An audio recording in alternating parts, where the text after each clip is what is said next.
Саламатсыздар, урматтуу көрүүчүлөр. Эфирде Жогорку Кеңештин ишмердүүлүгүн чагылдырган парламент берүүсү Аны Мырза мыйзам тааныштырам. Узап бара жаткан жума Жогорку Кеңеште маанилүү жана жоопкерчиликтүү мыйзам долбоорлору кабыл алынып, орчундуу окуялар менен коштолду. Парламентте каралган ар бир маселе коомчулуктун өзгөчө көңүлүн буруп, кызуу талкуулар менен коштолду. Ушул жана башка окуяларга алдыда кенен токтолобуз. Алгач анонс менен таанышып алыңыз. Депутаттарга кайрылган жарандардын каттарын эми жасалма интеллект жазып берет. Парламентте санариптик коомдук кабылдама ишке киришти. Айдана чөйрөнү булгагандар үчүн акчалай санкция гана эмес, коомдук жумуштарга тартуу тартиби киргизилүүдө. Кыргызстанда көчмөн элчи институту киргизилүүдө. Жогорку Кеңеш дипломатиялык кызмат тууралуу мыйзамды жактырды. Төрева Марлен Маматалиев иш сапар менен Ысык Көл облусуна барды. Аймактагы социалдык объекттерди кыдырып, жергиликтүү тургундардын үнүн угууда. 20 апрелде Жогорку Кеңештин төрагасы Марлен Маматалиев Москва шаарында өткөн Жамааттык коопсуздук келишими уюмунун парламенттик ассамблеясынын кеңешинин жыйынына катышты. Төрага эл аралык коопсуздук, кибер коркунучтарга каршы туруу жана парламенттик дипломатиянын ролу тууралуу билдирүү жасады.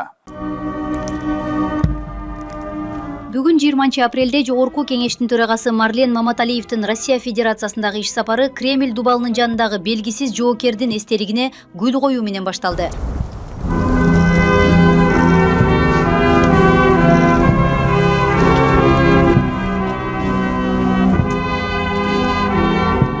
Төрага Жамааттык коопсуздук келишими уюмуна мүчө өлкөлөрдүн парламенттеринин жетекчилери менен бирге улуу атамекендик согуштун курмандыктарын эскерди.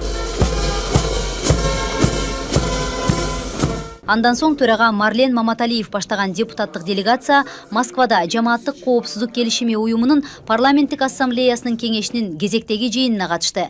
Иш чаранын башында уюмга мүчө мамлекеттердин парламент жетекчилери Марлен Маматалиевди Жогорку Кеңештин төрагасы болуп шайланышы менен куттукташты. Сүйлөшүүлөрдүн жүрүшүндө былтыр Бишкекте өткөн тарыхый саммиттин жыйынтыктарына токтолгон төрага анда кабыл алынган чечимдер жамааттык коопсуздуктун пайдубалын түптөгөнүн айтты. Өзгөчө кибер коопсуздук жана заманбап чакырыктарга каршы туруу маселеси бүгүнкү күндүн башкы талабы экенин кошумчалады. Мы с удовлетворением вспоминаем итоги сессии Совета коллективной безопасности, состоявшейся в ноябре 2025 года в Бишкеке. Саммит под председательством Кыргызской Республики стал важным шагом укрепления нашего сотрудничества. Подписан ряд стратегических документов, формирующих основу нашей системы коллективной безопасности на ближайшую перспективу. Особое внимание было уделено вопросам реагирования на современные вызовы и угрозы, кибербезопасности, совершенствования информационно-аналитической работы. Итоги Бишкекской сессии укрепили базу для нашей совместной работы, подтвердив нашу приверженность принципам коллективной безопасности. Мындан тышкары төрага Марлен Маматалиев жакынкы чыгыштагы кырдаал чөлкөндү тынчсыздандырып жатканын билдирип, ар кандай талаш тартыштарды диалог жана эл аралык укуктун алкагында гана чечүүгө чакырды. Ал аскердик, техникалык жана гуманитардык тармактагы кызматташтыкты тереңдетүүдө парламенттик дипломатиянын ролу чоң экенин баса белгиледи. Уважаемые коллеги, мировое сообщество становится свидетелем повышения уровня напряженности в различных регионах мира. Возникают новые и возобновляются прежние вооруженные конфликты. До крайней степени обострились межгосударственные противоречия. Возрастают риски, порождаемые терроризмом, экстремизмом и организованной преступностью. Эти вызовы не знают границ и требуют от нас скоординированных и решительных действий. Мы особенно обеспокоены развитием ситуации на Ближнем Востоке. Этот регион расположен близко к нашим границам, остается очагом нестабильности. Конфликты, гуманитарные кризисы, рост радикальных настроений – все это представляет серьезную угрозу не только для народов этого региона, но и для региональной и глобальной безопасности в целом. Эскерте кетсек, Жамааттык коопсуздук келишими уюмунун парламенттик ассамблеясы 2006 жылы түзүлгөн. Ага Кыргызстан менен катар Россия, Казакстан, Беларусь, Армения жана Тажикстан мүчө. Ал түптөлгөндөн бери Кыргызстан уюмдагы өнөктөштөрү менен стратегиялык кызматташтыкты улантууда. Жогорку Кеңештин төрагасы Марлен Маматалиев Москва шаарында Беларусь Республикасынын өкүлдөр палатасынын төрагасы Игорь Сергеенко менен жолугушту. Тараптар эки өлкө ортосундагы саясий, экономикалык жана парламенттер аралык кызматташтыктын учурдагы абалын талкуулашты. Марлен Маматалиев мамлекет башчыларынын саясий эркинин аркасында байланыш жаңы деңгээлге көтөрүлгөнүн белгилеп, парламенттик дипломатияны күчөтүү зарылдырына токтолду. Мында сырткары сүйлөшүүлөрдүн өзөгү экономикалык байланыштар болду. Өткөн жылы товар жүгүртүүнүн көлөмү 154%дан ашык өскөнү айтылды. Төрага соода байланышын чимдоо менен бирге социалдык маанилүү тармак саламаттыкты сактоо боюнча стратегиялык сунушун киргизди. Өз кезегинде Игорь Сергеенко Беларусь тарап биргелешкен өндүрүштүк жайларды ачууга жана туризмди өнүктүрүүгө кызыктар экенин билдирди. Ошондой эле жакында эле Беларусь парламенти кыргызстандыктар үчүн визалык талаптарды жеңилдетүү жана миграциялык шарттарды жакшыртуу боюнча келишимдерди ратификациялаганы кошумчалады. Муну менен катар жолугушууда төрага Марлен Маматалиев жамааттык коопсуздук келишими уюмунун парламенттик ассамблеясынын коргоо жана коопсуздук боюнча туруктуу комиссиянын төрагасынын орун басары Улукбек Узакбаев жана социалдык экономикалык жана укуктук маселелер боюнча орун басары болуп Алишер Козуев дайындалганын белгилеп, катышуучуларга тааныштырды. Башка кабарлардан мамлекеттик мүлктү менчиктештирүү тартибин жаңылоо жана жөнөкөйрөтүү сунушталууда. Бул багыттагы мамлекеттик менчикти менчиктештирүү жөнүндө мыйзамга киргизилип жаткан өзгөртүүлөрдү финансы, бюджет, ишкердик жана атаандаштыкты өнүктүрүү боюнча комитети карады. Маанилүү мыйзам долбоору тууралуу кийинки материалда. Министрлер кабинетинин төрагасы демилгелеген мыйзам долбоору мамлекеттик объекттерди сатуу процессин ачык, түшүнүктүү жана натыйжалуу кылууга багытталган. Ага ылайык менчиктештирүүдө сынак аркылуу же ижарага берип, кийин сатуу сыяктуу ыкмалар алынып салынат. Анын ордуна мамлекеттик мүлк негизинен ачык аукцион аркылуу сатууга чыгарылат. Мыйзам долбоорун кабыл алуу төмөнкүлөргө мүмкүндүк берет. Менчиктештирүү процесстеринин ачыктыгын жана болжолдуулугун жогорулатууга, мүмкүн болгон коррупциялык жана соттук тобокелдиктерди азайтууга, менчиктештирүү жол-жоболорун жана административдик чыгымдардын мөөнөтүн кыскартууга, катышуучулардын маалыматка бирдей жеткиликтүүлүгүн камсыз кылууга. Мамлекеттик объекттерди менчиктештирүү маселеси комитетте кеңири талкуу жаратты. Депутаттар сатууга чыгарылган мүлктөр боюнча маалыматтын жетсиздигине жана ачык айкындуулукка өзгөчө көңүл бурушту. Эл өкүлү Айсарахан Абдибаева мүлктү баалоо тартибин тактап, бул процессте адилеттүүлүк камсыздалышы керектигин айтат. Мурдагы эле биздин башыбыздан өткөн практикада көрүнгөн тобокелчиликтер пайда болот, коррупциялык схема пайда болушу мүмкүн. Ушул жерде мамлекеттик баягы объектилер төмөн бааланып, мурдагы эле сценарий боюнча төмөн бааланып, анан атайы банкротствого алып барып туруп, анан арзан сатылышы мүмкүн да. Мамлекеттин кызыкчылыгы, мамлекеттин таасири азайып калып атат да. Мамлекеттик мүлктү башкаруу агенттигинин маалыматына алайык, 2021 жылдан бери укук коргоо органдарынын ишинин натыйжасында жарандар өз ыктыяры менен 1488 объектти мамлекетке өткөрүп берген. Анын ичинен 1048-и мамлекеттик мекемелерге башкарууга берилсе, 171 мүлк сатылган. Ал эми 69 объект азырынча каттоодо турат. Ушуга байланыштуу депутат Уланбек Жаамбаев ак ниет сатып алуучулардын укуктарын коргоо көйгөйүн көтөрдү. Көп жылдар өткөндөн кийин жанагы сатып алган мүлкү bir чыры чыгып, алдында bir приваташтырылганда тура эмес болуп калган экен деп, 3-чү, 4-чү ак ниеттүүлүк менен алган адамдар жабыркап калып атпайбы бүгүнкү күндө. Ошолорго биз сунуш берип атабыз. Ушул мамлекеттик мүлк фондунан сатылган мүлктөргө сиздер кепилдик бериңиздер. Корголуш керек. Жеке менчик, кол тийбестик болуш керек. Биздин конституцияда жазылган так. Жаңы өзгөртүүгө ылайык менчиктештирүүгө чыга турган мүлк тууралуу маалымат берүү тартиби да жаңыртылат. Эми мамлекеттик объекттерди сатуу тууралуу маалыматтар Эркин Тоо гезитине эмес, расмий интернет сайттарда жарыяланат. Бул өзгөрүүгө байланыштуу депутат Бурул Аманова өз тынчсыздануусун билдирип, маалыматтын жеткиликтүүлүгүн камсыз кылуу маанилүү экенин белгиледи.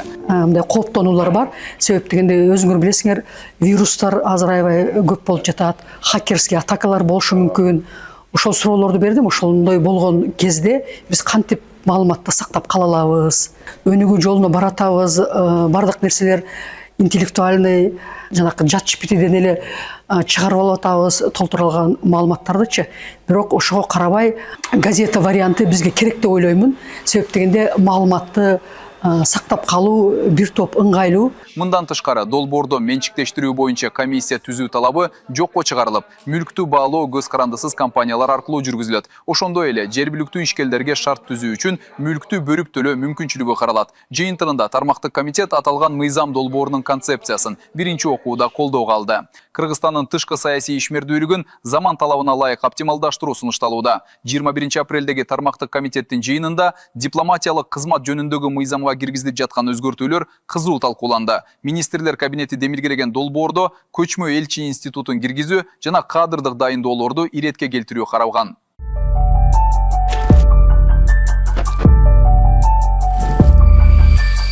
Аткаруу бийлиги сумуштап жаткан демилгеде элчилик кызматтарга тажрыйбалуу кадрдык дипломаттарды дайындоо максатында консулдук устав түздөн-түз президент тарабынан бекитилери көрсөтүлгөн. Маселен, элчилерди дайындоодо Тышкы иштер министри түз эре президентке сунуш берет. Ал эми башкы консулдарды дайындоо укугу Тышкы иштер министрине жүктөлөт. Дипломатиялык кызмат органдарында президенттин администрациясынын жана жогорку кеңештин аппараттын эл аралык кызматташтык маселелерин тейлеген түзүмдүк бөлүмдөрүндө жыйындысында 10 жылдан кем эмес иштеген адамдар, ошондой эле Кыргызстандын мамлекеттик, коомдук же экономикалык өнүгүүсүнө олуттуу салым кошкон адамдар дайындалат деген нормаларды мыйзамга бекитүү. Мындан тышкары сунушталып жаткан мыйзам долбоорунда көчмө элчилер институту киргизилүүдө. Ага ылайык Кыргызстанда иштеген элчилер Бишкекте отуруп эле элчилиги жок бир нече өлкө менен иш алып барып, зарыл учурда өзү жооптуу болгон мамлекеттерге чыгып келсе болот. Бул тажрыйба Сингапур жана Австрия сыяктуу өлкөлөрдө колдонулуп келет. Мындай формат кызматташууну кеңейтүүгө мүмкүндүк берет. Алмаз Кулубекович, сиз айткан боюнча, ошо көчмө элчи институтун ошо президенттин указы менен бүт аныкталат деп атасызбы? Мен ошондой түшүндүм да. Анан бул негизи каржылык боюнча кошумча чыгым талап кылынбайт деп жазып атасыңар да. Бирок көчмө элчилердин иш сапарлары болот, анын логистикасы болот, негизичи ошолорду кандай болот бюджети? Учурда бул тажрыйбаны Норвегия, Швеция жана Финляндия сыяктуу өлкөлөрдүн негизинде киргизүү каралууда. Талкууда депутат Гуля Кожогулова мыйзам долбоору боюнча каршы пикирин билдирди. Я вот здесь вот с вами честно хочу сказать, не соглашусь. А в других вопросах, там, где вы усиливаете роль генконсульства и то, что будет присваиваться пожизненно дипломатические ранги, и так далее. Я считаю, что это на самом деле правильно. И знание языков, что посол должен знать, знание владения иностранных языков, это тоже правильно. Стаж работы должен быть не менее 10. Демилгеде биринчи жолу дипломатиялык каранттан ажыратуу механизми да киргизилүүдө. Эгерде кызматкер мамлекеттин аброюна шек келтирсе же этиканы бузса, ал өмүр бою наамынан ажыратылат. Чрезвычайный полномочный посолдор жөнүндө. Ошондо чрезвычайный полномочный посол болуп ошол ыйгарылгандан кийин бул маселе деген, бул адамдардын наамы деген канча убакытка калат? Мисалы деген мурдакы элчилер же ошол кызматта иштеген адамдар өмүр бою ошол наам менен калышат да, туурабы? Имеете в виду ранг, да? Да. Ранг, да, это на пожизненной основе остается. Жыйынтыгында эл аралык иштер, коргоо, коопсуздук жана миграция боюнча комитетинин мүчөлөрү аталган мыйзам долбоорун 3 окууда колдоп берди. Жогорку кеңеште заман талабына жооп берген жаңы коомдук кабылдама ишке кирди. Алгачкы жарандарды төрага Марлен Маматалиев өзү кабыл алып, бул жерде түзүлгөн санариптик мүмкүнчүлүктөрдү сыноодон өткөрдү. Бул күнү бир катар жарандар түзүлгөн шарттарды сынап көрүп, төраганын катышуусунда өздөрүнүн кайрылууларын калтырышты.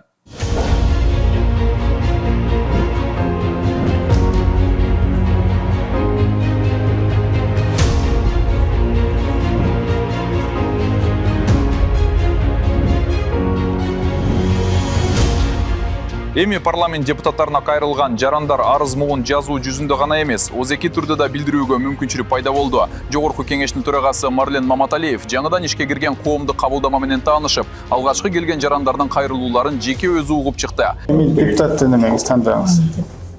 Бул жака сүйлөйбүз голосовой.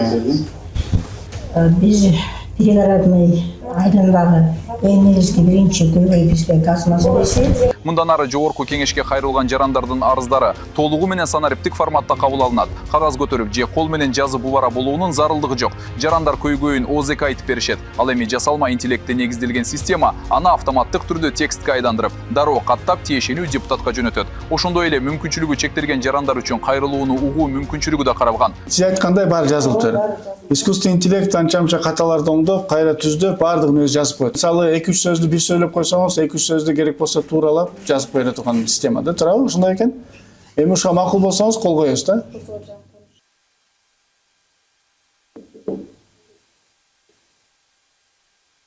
Заявлениеңиз кабыл алынды. Эми бул түздөн түз мага ушундай планшетке мага эле келет. Анан мен тийиштүү тапшырмаларды берем. Бул маанилүү долбоор Жогорку кеңештин төрагасы Марлен Маматалиевдин демилгеси менен ишке ашырылды. Заманбап санариптик системанын киргизилиши жарандардын кайрылууларын ыкчам жана тап иштеп чыгууга кеңири жол ачып, тейлөөнүн сапатын жаңы деңгээлге көтөрөт. Мындан тышкары бул чечим коомдук кабылдаманын кызматкерлеринин ишин жеңилдетип, жүктөмдү азайтуу менен бирге жарандар менен мамлекеттин ортосундагы байланыштын эффективдүүлүгүн арттырууга өбөлгө түзөт. Аябай жакшы болуптур. Биз ойдогудай, биз каалагандай ошол энелер үчүн өзүнчө бөлмө, балдар ойной турган өзүнчө бөлмө, эң негизгиси жарандарга жеңилдик түзүлүп, жарандарыбыз кадимкидей эле онлайн уже берип калыптыр. Элди жакшы кабыл алып бериңиздер. Эң негизгиси эл ыраазы болуп кетсин. Сиздер эми балдар айран, силерге рахмат. Жакшы программаны түзүп бердиңер. Искусственный интеллекти болгондо дагы бул искусственный интеллект кыргыздардын искусственный интеллекти. Бул башка мамлекетте эмес, биздин өзүбүздүн балдар түзгөн искусственный интеллект. Аты ошол айран деп аташыптыр. Эң негизгиси эми биздин жанагы мырза менен айым дагы, алар дагы ушул кыргыздын базасына отурат. Ошондо мен ойлойм толук түрдө Кыргызстан өзүнүн мүмкүнчүлүгү түзүлдү деп айтсак болот. Кыргызстанда өзүнүн искусственный интеллекти иштей баштады деп айтсак болот.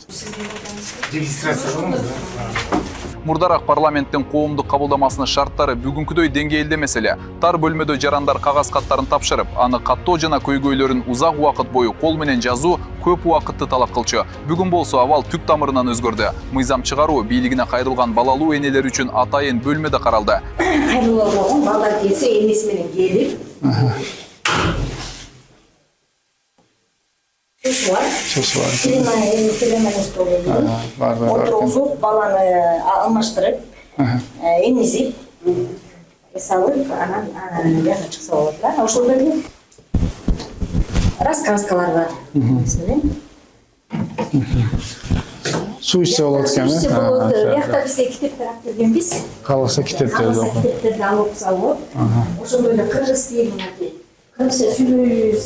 Коомдук кабылдамадагы жамылануулар жарандардын жогорку баасына татыды. Алар өз кайрылууларын тиешелүү депутаттарга ыкчам жана так жеткирүүгө шарт түзүлгөнүнө ыраазы экенин билдиришти. Бүгүнкү күнгө чейин негизи кайрылып келгенбиз, кагаз түрүндө кайрылчубуз. Ал эми бүгүнкү күндүн өзгөчөлүгү бул акыркы технологиянын жетишкендиги, санариптештирүү бардыгы өзүң элдин үнүн, элдин көйгөйүн уга турган бир жакшы мындай жөрөлгө болуптур. Бул жерде жасалма интеллект деп өзүнчө берилгендиги аябай жакшы экен. Жасалма интеллектти карап, оңдой турган жерлерин дагы оңдоп, анан акырында кол коюп, чын мындай өзүң канаттанат экенсиң. Ал жерде баягы биз бир сөздү 5-6 жолу кайталап койгон учурда жасалма интеллект деген бир мындай 4-5 абзац менен оюңду жеткиргенге мүмкүнчүлүктөр бар экен. Бул да болсо ушул жетишкендиктердин бири дейм.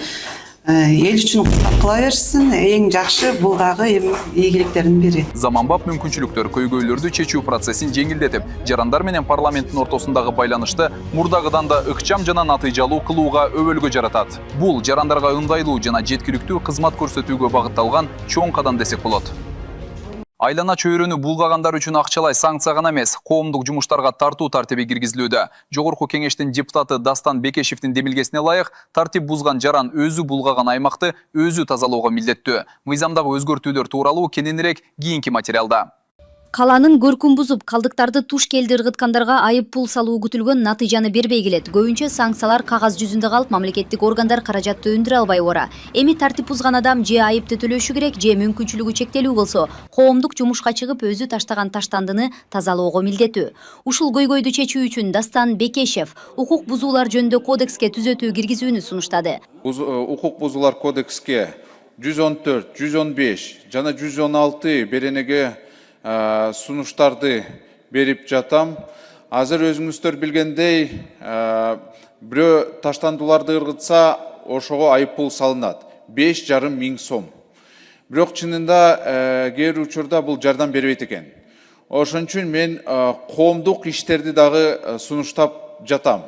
Мисалы бирөө таштандууларды ыргытса, аны не только штрафты салыш керек. Керек болсо, аны даже иштеш керек. Башкаларга дагы бул тарбия катары, сабак катары болуп калат.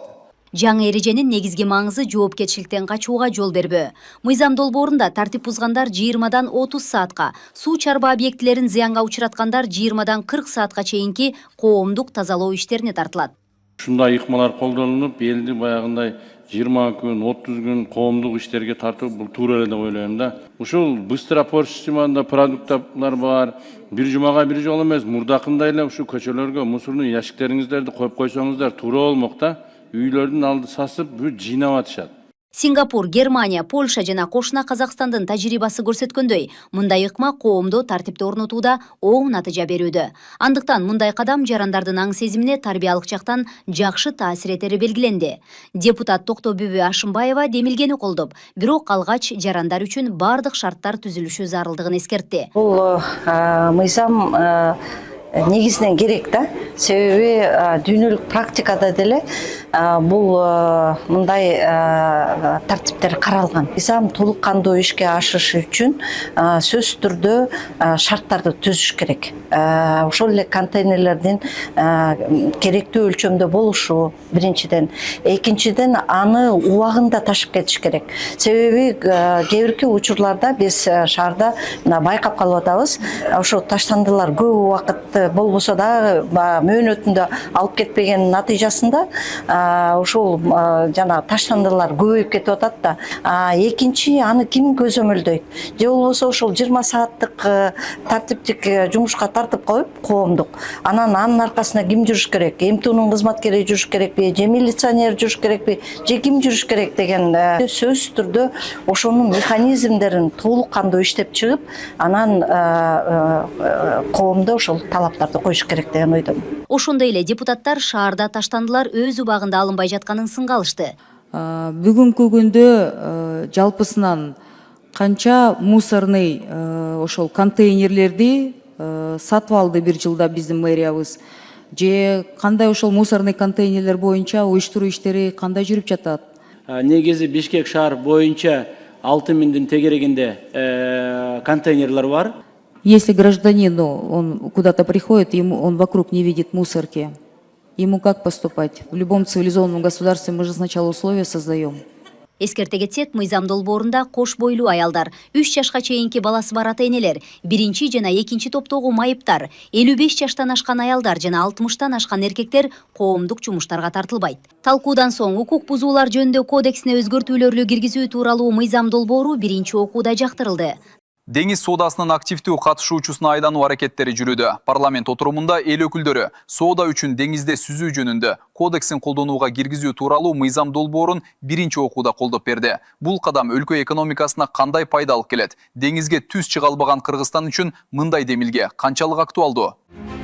Кыргызстандын дүйнөлүк океанга өз желеги жана кемелери менен чыгууга жол ачылууда. Министрлер кабинети тарабынан сунушталган кодекс менен мыйзам долбоору бир нече стратегиялык максаттарды көздөйт. Эң негизгиси өлкөнүн мамлекеттик туусу астында деңиз кемелерин каттоо үчүн укуктук негиз түзүү. Бул келечекте дүйнөлүк океандарда өлкөнүн желеги менен сүзгөн кемелер пайда болот дегенди билдирет. Кемелердин ачык реестрин түзүү. Бул атандыштакка жөнөмдүү эл аралык реестрди сунуштап жатабыз.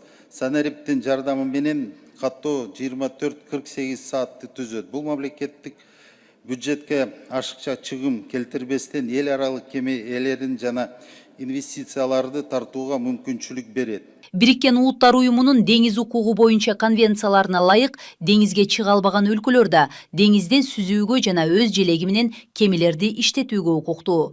Кыргызстан бул багытта тажрыйбасы бар өлкөлөр менен сүйлөшүүлөрдү жүргүзгөн. Тиешелүү укуктук базаны түзүү өлкөнүн эл аралык соодадагы аброюн жогорулатууга өөлгө түзөт. Бул проекттин келечеги абдан чоң. Эмне үчүн дегенде азыр бүт жаңы технологиялар келип, чоң заманбап өзгөрүүлөр болуп атат, глобалдаштыруу болуп атат. Ошон үчүн Кыргызстандагы эч качан бүт жактан ар бир мүмкүнчүлүктөрдү колдонуш керек десем мен жаңылбайм да. Кыргызстан ооба деңизге чыгуу мүмкүнчүлүгү жок. ошого бизге окшогон эле көп мамлекеттер бар. СНГде ошол эле Молдова, Монголия. Мыйзам долбоору кабыл алынса, экспорттук товарларды ташууда көз карандысыздыкты арттырууга мүмкүнчүлүк түзүлөт. Эркин соода жүгүртүүнүн эсебинен мамлекеттик бюджетке кошумча киреше алып келери күтүлүүдө. Талкууда депутаттарды кызыктырган дагы бир маселе деңиздеги коопсуздук тууралуу болду. Дүйнөдө дээрлик 48 мамлекет ошол өздөрүнүн желегинин алдында, ыңгайлуу желек деп аталат экен, өздөрүнүн соода экономикалык иштерин жүргүзүүгө алектен алып барып атышат. Ошондуктан мен муну биздин мамлекет үчүн бир мындай экономикабызга оң таасирин берет деп мен ойлоймун. Бул жерде тобокелчиликтер да болушу мүмкүн. Бул соода иштеринде сөзсүз тобокелчиликтер жаралып турат. Мына ошолордун баардыгын алдын алуу максатында мындай мыйзам чегинде көптөгөн талаптарды дагы иштеп чыгуу зарыл деп эсептейм. Жыйынтыгында эл өкүлдөрү соода үчүн деңизде сүзүү жөнүндө кодексинин долбоорун жана соода үчүн деңизде сүзүү жөнүндө кодексин колдонууга киргизүү тууралуу мыйзам долбоорун биринчи окууда колдоп бердишти. Парламент төрагасы Марден Маматалиев иш сапар менен Ысык Көл облусуна барды. Кыдыруусун Ысык Көл районунан баштаган төрага бир катар социалдык мекемелердин курулушунан кабар алып, айрымдарындагы көйгөйлөрдү жеринде көрдү. Бул Чолпон Ата шаарындагы облустук жалпы дарыгердик практика борбору. Марден Маматалиев алгач 100 орунду көп тармактуу оорукананын курулушу менен жеринен таанышты. Жаңы бейтапкананын имараты Ысык Көл облусунун тургундарына сапаттуу медициналык жардам көрсөтүүгө багытталган. Мындагы курулуш иштери 2024 жылдын аягында башталып, республикалык бюджеттен 230 миллион сом каралган. Оорукана курулушу көлгө келген туристтер үчүн да маанилүү долбоор. Бирок каржы маселеси толук чечилбей, курулуш иштери кечеңдеп жатканы айтылды. Маселени төрага дароо жеринде чечип, керектүү жабдуулар менен камсыздоо максатында кошумча дагы 20 миллион сом бөлүнөрү белгилүү болду.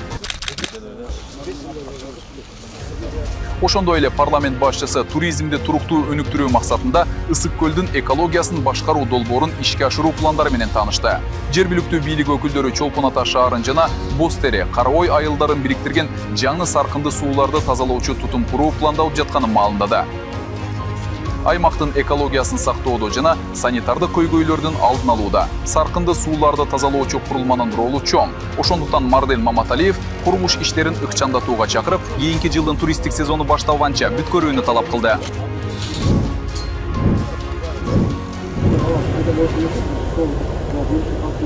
Андан ары төрага Карабой айылындагы декадалык жөнгө салуучу суу сактагычтын иши менен таанышып, анын айыл чарба үчүн мааниси чоң экенин белгиледи. Агрардык өлкө болгон Кыргызстанда дыйкандар үчүн суу маселеси эң негизги көйгөйлөрдүн бири болуп саналат. Ушуга байланыштуу ал аталган суу сактагычты кеңейтүү зарылдыгын айтып, тиешелүү министрликке объекти кийинки жылы толук бүткөрүүнү тапшырды. Күнүнө сезондон сырткары где-то 4000 жакын келет. Иш сапарда жергиликтүү эл менен салтка айланган жолугушуу да болуп, ага төрага баштаган жогорку кеңештин депутаттары жана тиешелүү мамлекеттик органдардын жетекчилери катышты. Тургундар тарабынан мектеп, бала бакча, оорукана, жол, суу өңдүү социалдык инфраструктуралык көйгөйлөр көтөрүлүп, аларды чечүү багытындагы сунуш пикирлер талкууланды. Ачык айтканда силердин сүйлөшүүгө келип отурабыз.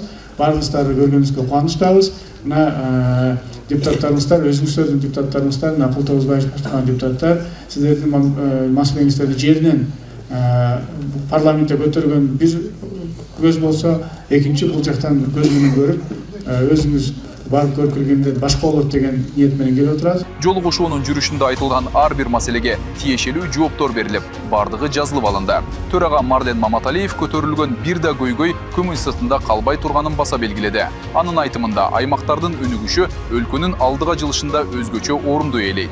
Марлен Абдрахманович биздин Көкдөбө айылынын жашоочулары Көкдөбө мектеби тууралуу айтылып эле келатат. Бул тууралуу баарыңарга эле маалым, билесиздер. 150 орундук мектеп кирет деген маалымат бар болчу. Ошондон бери 5-6 жыл өтүп кеткен экен. Бул боюнча Култоозбаевич киргизген списокко. Азыр мына жооп берип койсоңуздар.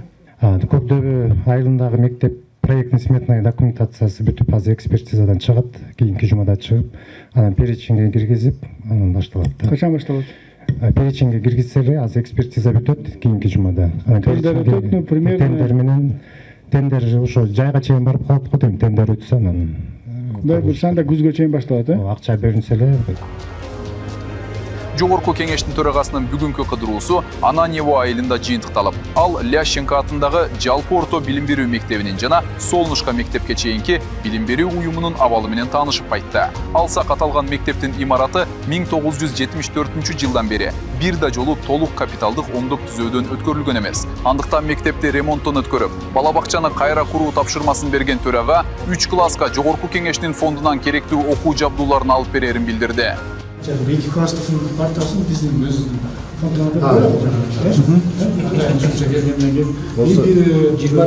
класс бар. Доска. Төраганын иш сапары Түп жана Ак Суу райондорунда уланары күтүлүүдө.